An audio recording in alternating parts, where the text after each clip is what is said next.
We have to see correction as a gift. Correction is not always rejection. Usually the opposite. It's a leader believing in you and seeing the call of God in your life and wanting to say, hey, if you would do this and this differently, you can steward this better. You could steward this better.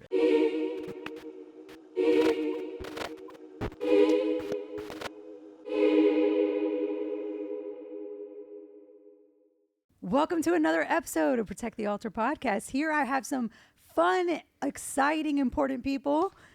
Who do I have with me? The KP and Nasty Nate. Yeah. I was about to say the North Palm Christians, but we're here. We're here. We're ready. We're here. We're 2/3 of the Bald Boys of Worship. Yes, sir. Okay, we're going to get through this, y'all. When they're together, this is unreal. And so focusing today, the topic is finding your place on your worship team. This is for people who maybe feel called, curious, waiting, maybe even discouraged, and want to know, like, is my place in worship? Is God calling me to do this? And hopefully this is going to answer every question you have on this topic. Hopefully. Or give you more questions. I'm just kidding. Or give you... Yes. Or give you some entertainment on your way to wherever you're going in life. The altar.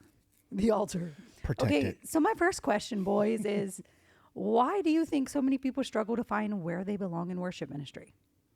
I think that there's a lot of reasons for that one.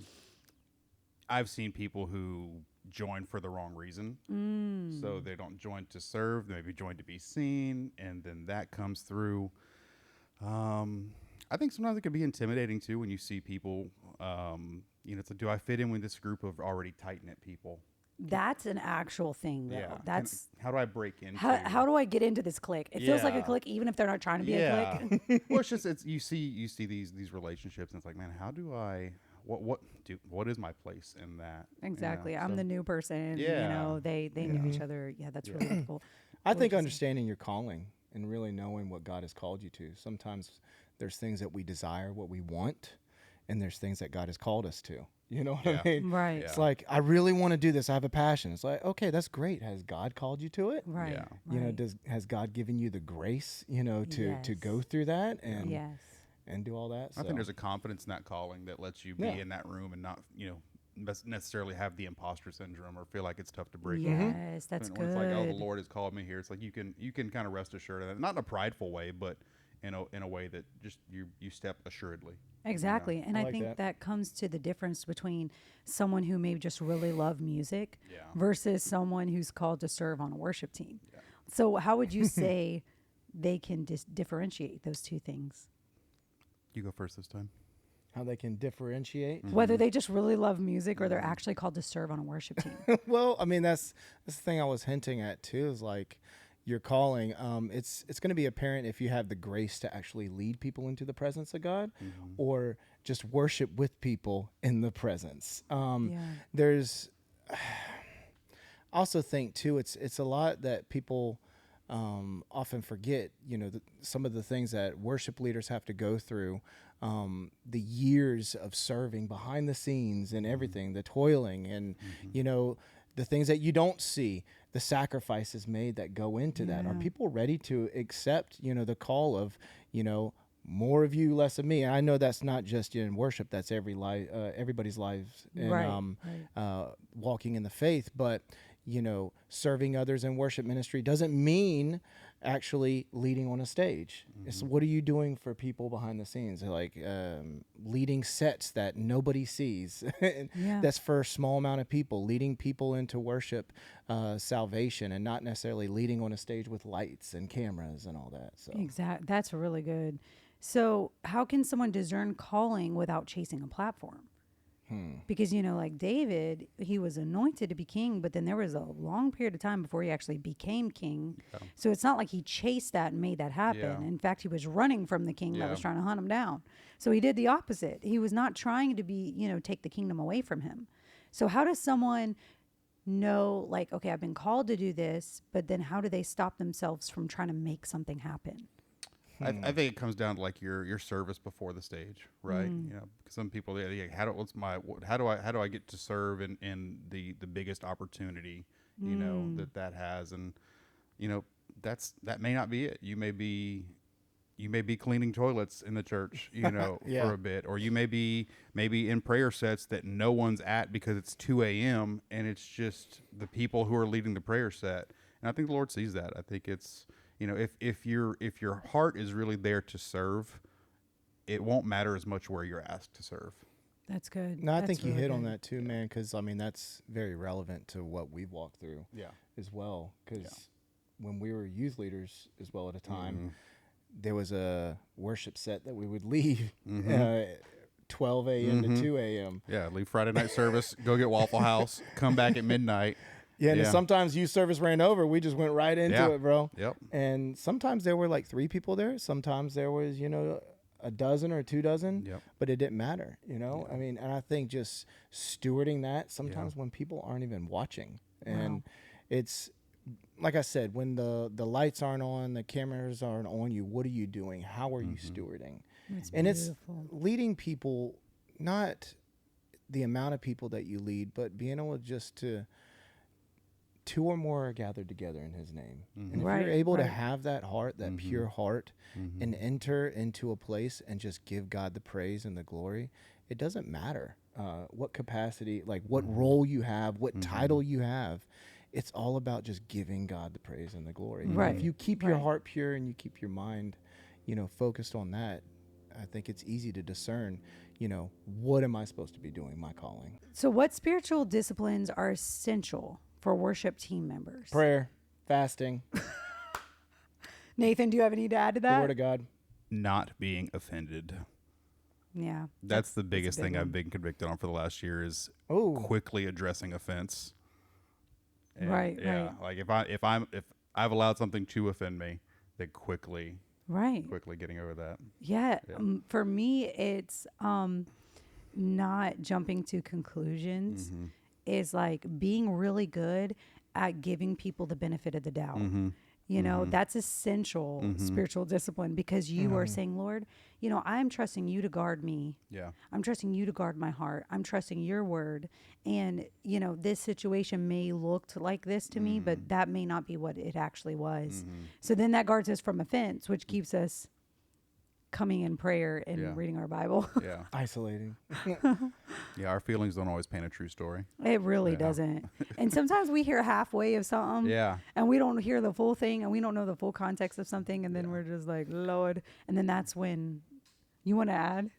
What do you want to add? I was going to say, like, to tag on what you say with offense, often people who are offended you, I'm not saying this is everybody, but there's a common denominator where people who walk in offense aren't really, not taking shots here, aren't really truly walking, you know, in their word and their prayer time as they probably should. Right. Because I've noticed, at least me, it's like that Snickers commercial. You Yep. ain't yourself, You're you know, not have a yourself. Snickers. You're pretty Are you hungry? You're pretty unoffendable though, I'll be honest. I don't know. I get offended. It's, yeah. But you're like a golden Sometimes. retriever. You just forget quickly. It's just back to love. That's his ADHD. Instead of getting sad, I just start biting.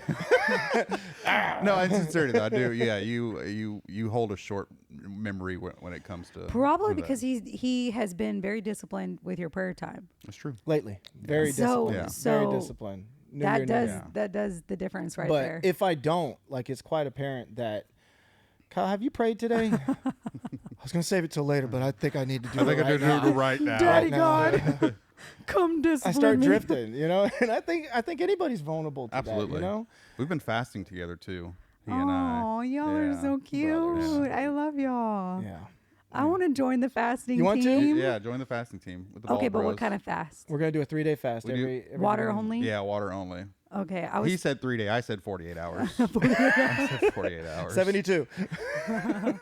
Well, if you're really like Jesus or Moses, you know, Moses went up to the mountain without water or food True. for 40 days and 40 nights. You know, I'm gonna do 40 back to back. I went hiking with Jimmy up. up a mountain without much water. He will attest it was not a great time. So maybe I just need to do a little more fasting. Jesus, the goat, bro. Dude, I think it's because the Lord met with Moses, so the Lord sustained him. The Yeah. Lord was everything to him. He didn't True. need, like, what does it say about heaven? Like, the Lord is the light. We don't Yeah. even need light. Yeah. So, like, we're not even going to need food. Like, he's everything. So we're not quite at that level, Bro, So I love I'm food not. so much.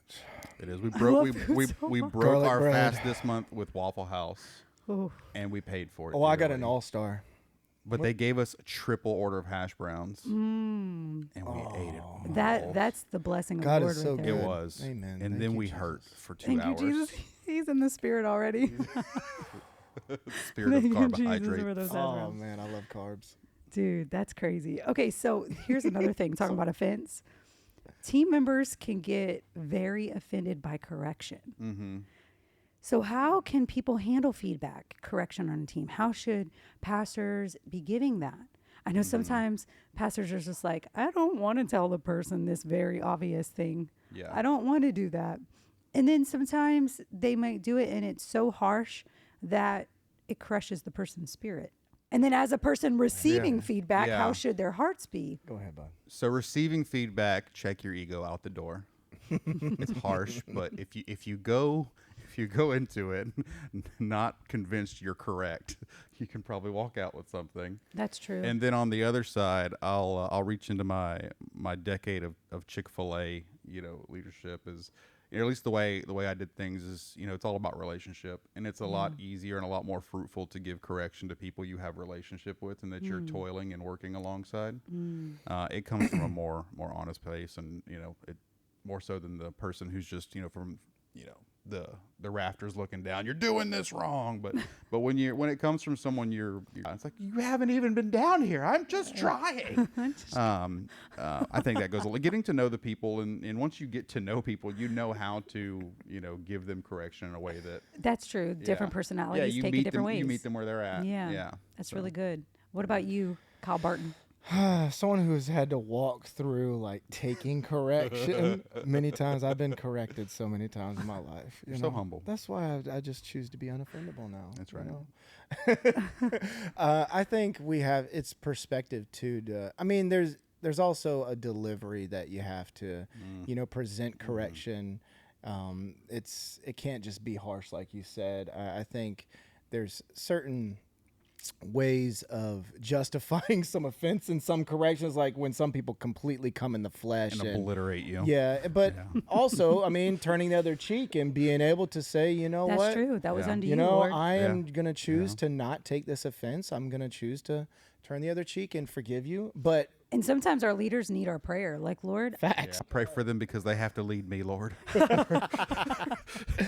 I think often too, where we have to see correction as a gift. That's good. Because we have to accept the fact that we're not always going to be right. Yeah. right. God knows I've had to walk through that. I'm not always going to be right. And sometimes too, you have to take a step back. And once you look at it in hindsight, it's like, yeah, They were it right. was justified. Yeah. So Right. and correction is not always rejection. Exactly. So- Exactly. It's actually usually the opposite. It's a leader believing in you Yeah. Yeah. and seeing Yeah. the call of God in your Yeah. life and wanting to say, hey, if you would do this and this differently, You can steward this better. you could steward this better. And so I've been on both sides of that, and it Yeah. is so hard to give and receive Yeah. correction. Yeah, it's not It fun. is so hard. I no one hate marks it. on their calendar, get correction today. Exactly. Looking forward to it. I want to do everything so I don't have to Yeah, get yeah, corrected. yeah. Of course, everybody wants to do that. But when the time inevitably comes, it's just staying low, staying humble, and be like, you know what? I trust, especially if that leader has the fruit in their life. Yeah, it's true. You know, I'm like, I true. trust the Holy Spirit in my pastor and my leader that Holy Spirit, if, I want to make my heart receptive. If this is something you're saying to me, let me receive it, Now, that's why we want to be submitted to great pastors. And luckily we are, praise the Lord. I love being disciplined. Correction is right. Okay. Kyle's, His track record might support that. his track record, yeah. But Kyle's trying to get us out on a little rabbit hole right there. A songwriter tried to write a lyric that said, Your correction your is right. correction is right. So we're like, let's not say that corporately. Let's figure out a better way. It's a great heart and a great perspective. I love your discipline, Lord. So we got to ask the Lord, what is God developing in me right now? And that helps receive correction easier. How can new team members build trust in relationships? Us spending time together. It's like any relationship. you don't But have. let's say people only know their phones and they only know like, Ooh, that's tough.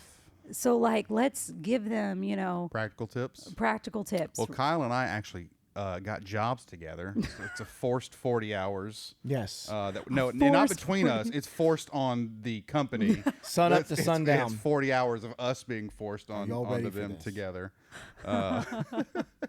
So you're saying since But we y'all live are in a- blessed because, okay, y'all had friendship back when y'all were Forever. in middle school and high children. school, children, all the way. The and then Lord y'all bonded happen- us together did. through the unfortunate loss of our leader. Exactly.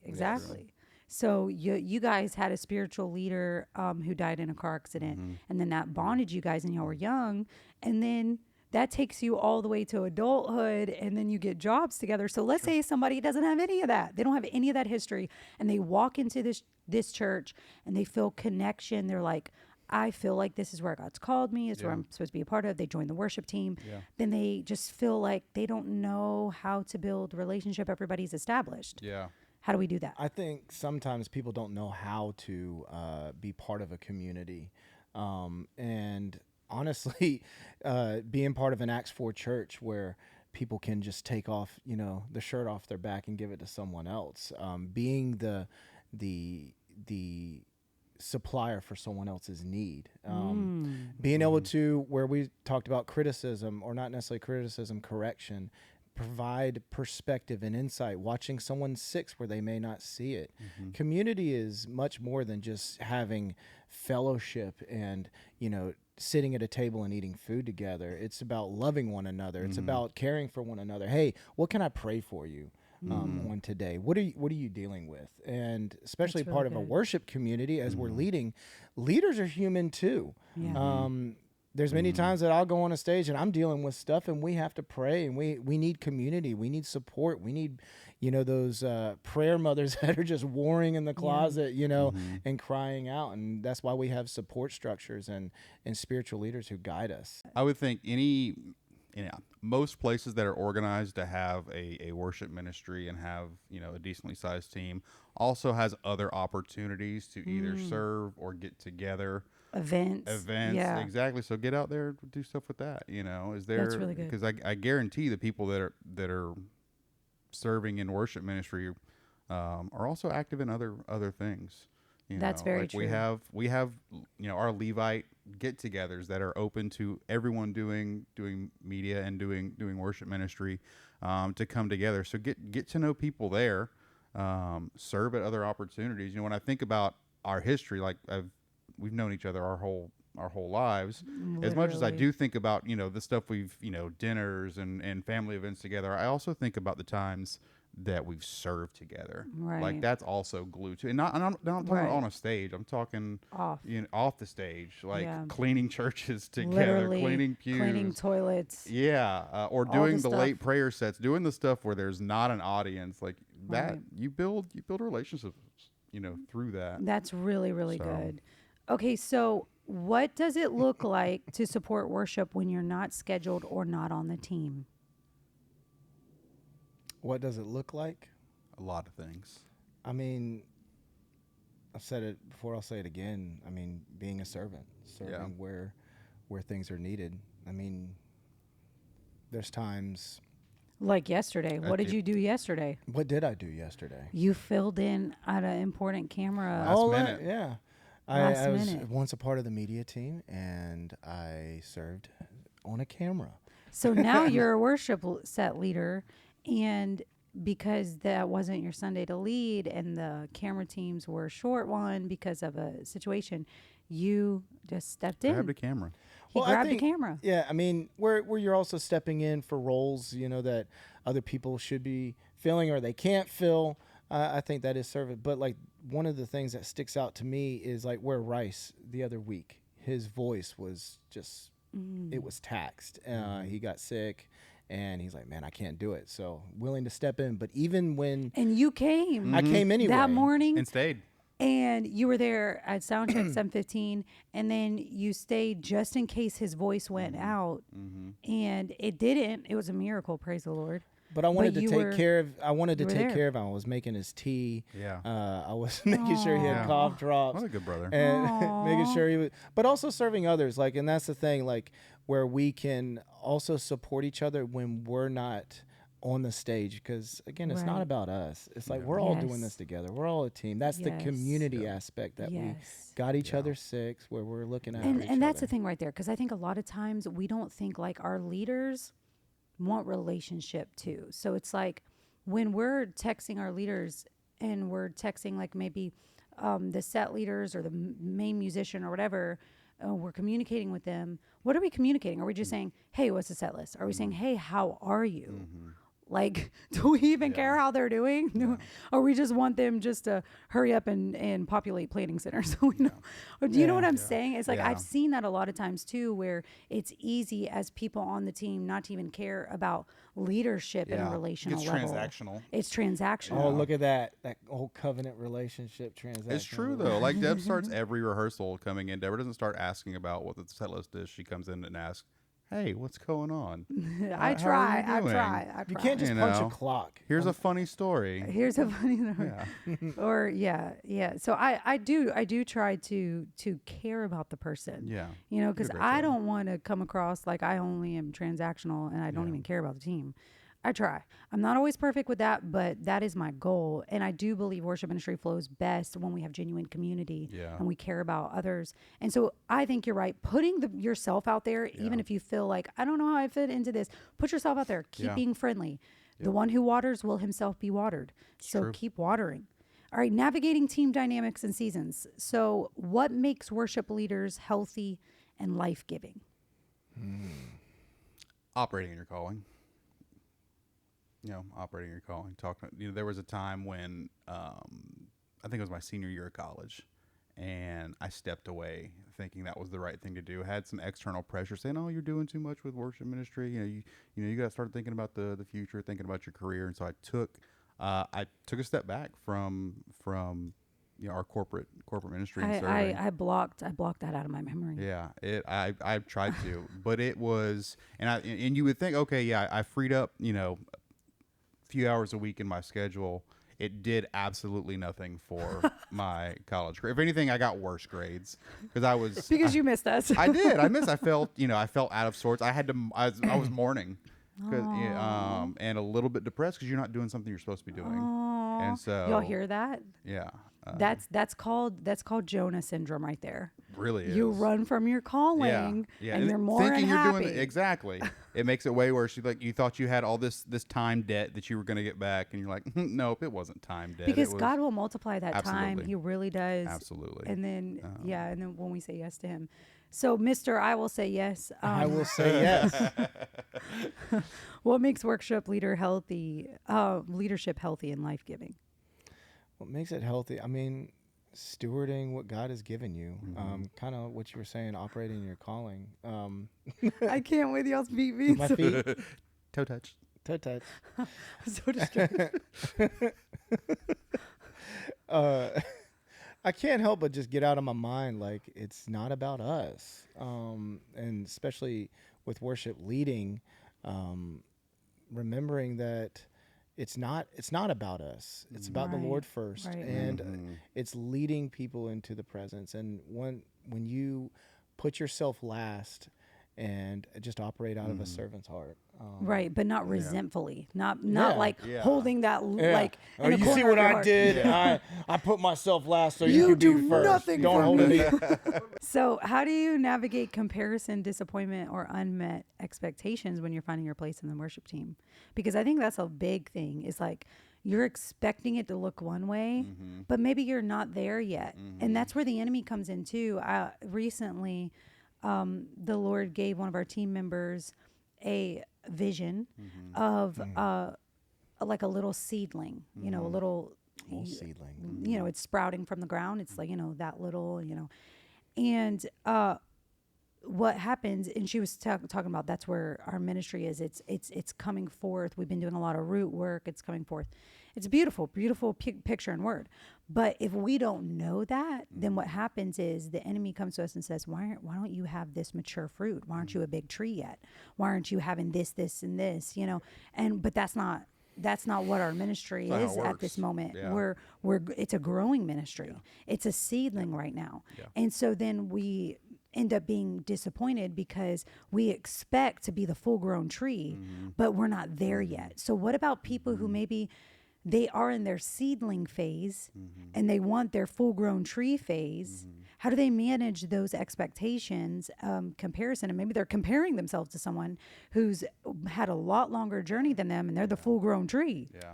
I think understanding that God doesn't always give microwave results. Yeah. His timing is not always going to be our timing. And I mean, I think if God has truly called, you to do this certain task or given you a word, being faithful to that, regardless of the outcome, regardless of how it looks. It's not always going to be presented in the way you want it or when you want it or how you want it. Right. God doesn't operate like a genie and you get a wish. It's true. Now I'm going to rub this lamp. I want it Yeah. like this, God. Oh, you didn't get that? Well, darn. Yeah. I think us just being faithful regardless of the outcome. Well, we compare ourselves to people's finished product while we're in our growing phase. Right. Yeah, And that's that not, absolutely. That's horrible. It's not equal. That's not an equal comparison. like let them cook. Like you Yeah. have to give yourself time. You have to Yeah. keep being faithful Yeah. because what you may not have seen is the 20-year chapter Absolutely. before the Fact. finished Yeah. product. yeah. Yeah, you don't see what other people go through behind the scenes. And how God's molding them internally Yeah. and in the work God is doing. And then we see like this wonderful, like glorious, heavenly, backed response of God over that person's life and the favor of God over them. But we're like, did you see the 20 years of private, Yeah. Getting ready. discipleship that they, And I'm sure there's different perspective too, that someone on the other hand that's being compared to is like, man, I wish I had what you had, type thing. Yeah. There's this constant thing that, our flesh tries to pull us out of. Yeah. And Yeah. if we just remain rooted and just, Lord, I'll just serve you. Yeah. More It's of like, you, who less does of God me. compare you to? If the Yeah. if the Lord isn't comparing me to anyone, why should I be? God Right. made us unique for a Yeah. reason. If he wanted us all to sound and look the same, it Yeah. wouldn't be special. Exactly. And all God wants is our faithfulness. So it's not a position. Yes. Yeah. It's not a title. It's our faithfulness. And so before we go to the next segment and we close this segment, what is your encouragement that you would have for anyone who feels unseen or unsure? What would your encouragement be to them?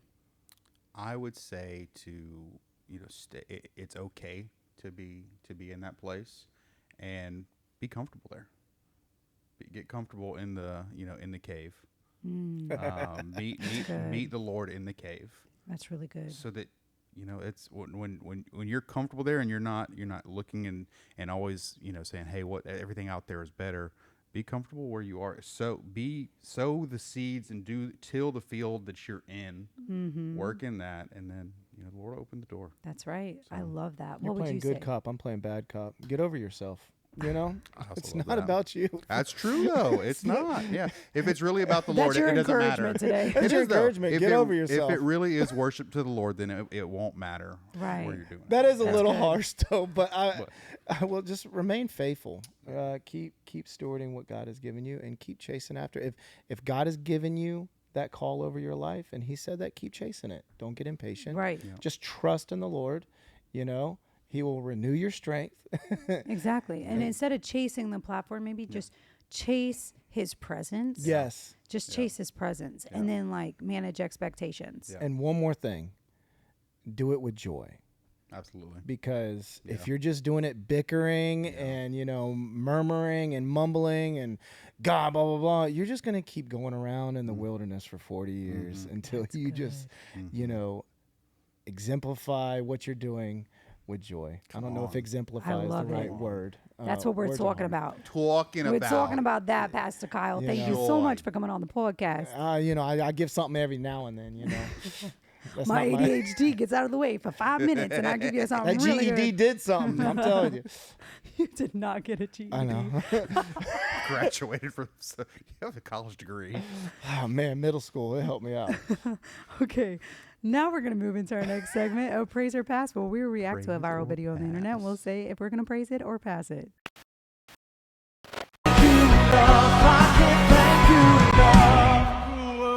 your frigid joy. Do it again. Do it again. Do it. We gotta watch that one more time. One more time. Your frigid joy. This is why we warm up, boys and girls. This is why we warm up. Okay, all right. Let's dissect this. Praise or pass, first of all. Nate, you go first. I'm gonna praise the effort and pass whoever did my man dirty. Who pulled that from the live stream and posted that? Prison dog. But also thank you for doing it. I pass you. Wink. That's so mean. Oh my God. Okay. This is why we warm up, boys and girls. You know what? I've been there a couple times. I praise the heart. Yeah, absolutely. Well, Homie hopefully went he has a for good it. heart. I praise the Yeah. heart. You know, I praise the courage to go for Yeah. that courage. note. That too. courage is going to serve him well one day. I praise the courage of the whole team to do that song. Deborah said one time to me, is like, you don't have to scream every time, Kyle. Because I when I'm trying to hit a note, it's like, ah! But oh my God. That's his Dave Grohl. You know, That's what the Bible says make a joyful noise, not a pretty noise. So I know True. y'all love It's quoting true. that scripture. Y'all love that line because I think that encourages y'all a lot. Oh! Yeah, I think whoever posted that really did him dirty. Yeah. But hopefully he agreed to the posting. Yeah. That'd hope. be Yeah, major hope. cool. I pass if someone just took the live stream and then submitted it to Worship Fails. Without his approval. Oh my gosh! I hope There you're are still better in the ways to church get leading to worship, 100K buddy. subscribers. Like low key, if I was that church, I would unlist that service as fast as I could breathe. I would unlist that service so fast. I don't know if all of us have been there, but I've been there. And I praise that young mean, man. no one can hear my mistakes normally, and I'm still mortified by them on bass. Boy, we all but- here. The No. bass is so pivotal. No, you don't hear Yes. No. Dude, not, yes. not to the point you know it's the bass. Dude, one time you hit that. Maybe One time not. you hit that brown note, bro. Oh. Oh, on the new bass. Yeah, man, Yeah. that bass rattled, bro. Deborah. She does not want to does go not wanna down post that that. rabbit hole, and I don't either. And I was wearing white pants. Okay, we ain't gonna go. Okay, so overall, we praise the courage of that team. Yeah, we praise that one. I praise that one. I praise.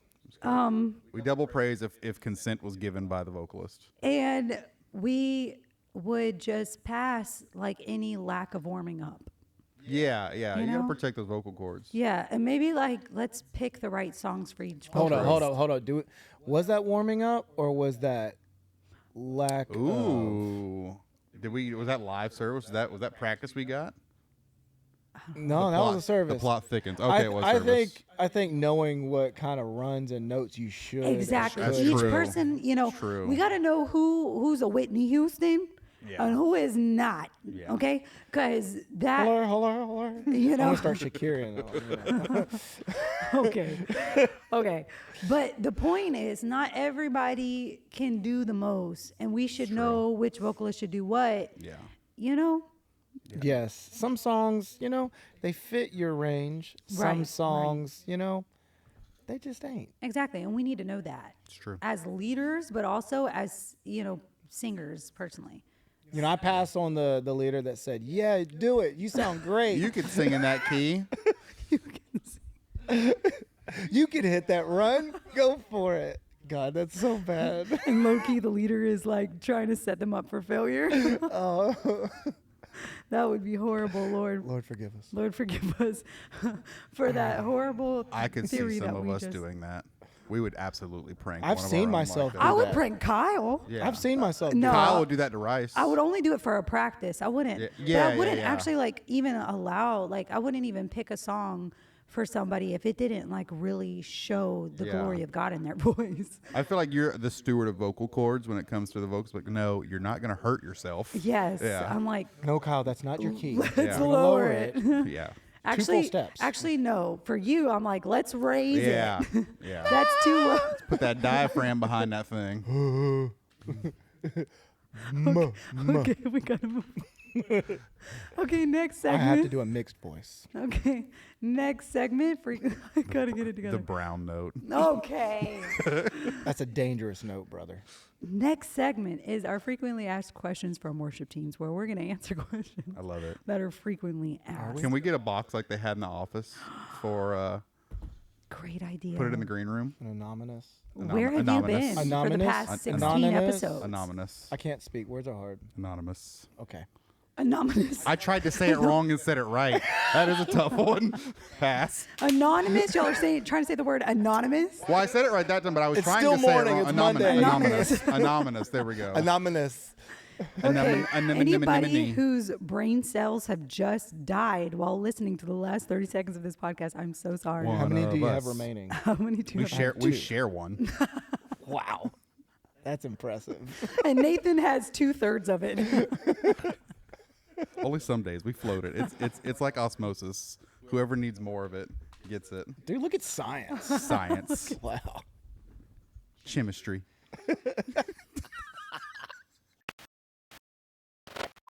All right, so the frequently asked question of the day is, how do I deal with a team member that is consistently showing up unprepared? I want to throw shots, but I also don't want to throw shots. Okay, imagine you're talking to a pastor and he's telling you that. What would your advice? Grace and mercy. But how much mercy do you give? I thought you were about to blast Grace. Daggum Grace. No. No, Grace. We're not there. I was like, oh, he's going after someone in name. I think it goes through yeah. steps. I mean, No, I grace think there's is a very level prepared. of grace Yeah, that you absolutely. have to give, and then there comes a point where it's like, hey, we're all serving here with excellence, and what you're not giving is excellence here. Yep. And there's What you're giving is the least. yeah, and I mean, at the end of the day, you're not serving just me. It's first and foremost serving God. Yeah. He said you're not serving just me, but you Well, are no, serving just you, me and other but you people. are to a degree. Yes, I mean, like you're serving the Lord here. Daggum, Deborah. I would say, sticking with the theme of giving people the benefit of the doubt, some people just really are unaware. They're unaware, and it's on our leadership. Have we ignorance is communicated? bliss. Yeah. Yeah. Have we Yeah. communicated our expectations? Have Yeah. we provided tracks? Have we communicated what we Yeah. expect them to show up and know? Yeah. And if we haven't, then that's on us. That's Yeah. not on them. Yeah, absolutely. Us. Anything else that we can think of for that one?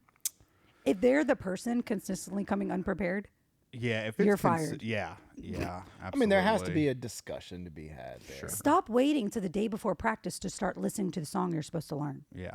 Like, learn it weeks in advance, especially if you're given the songs weeks in advance. Start weeks in advance. You're leading people into the presence of God. Like this was like a sacred position, as we've read Leviticus and all of that. Exactly. I mean, there were certain details that you had to check off the list before you go into the tent.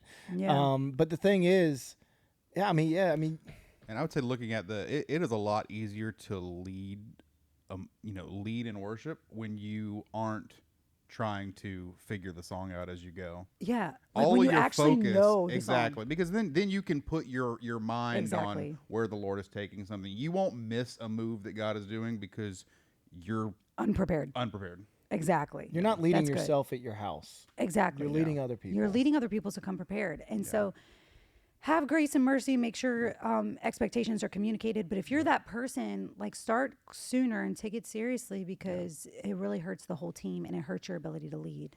Yeah. So we just thank you so much for joining this lovely podcast today with these amazing guys. And we just hope that you like, subscribe, share, comment something that you thought was funny from today that these boys have shared. And please make sure you share it. Hopefully we with, didn't Boy, offend who you anyone. calling boy? but I mean, these men, That's these what I'm grown talking men. about. Hey, I'm a man. I'm a man. Well, never mind. Never mind. Okay, we're coming to an end. We're done. We're done. Easy, Deborah. We're done. Okay. Thank you. Thank you for your attention to this matter. Thank you. Sincerely. God bless. And we hope that you join us next week for the next episode of Protect the Altar podcast. Bye.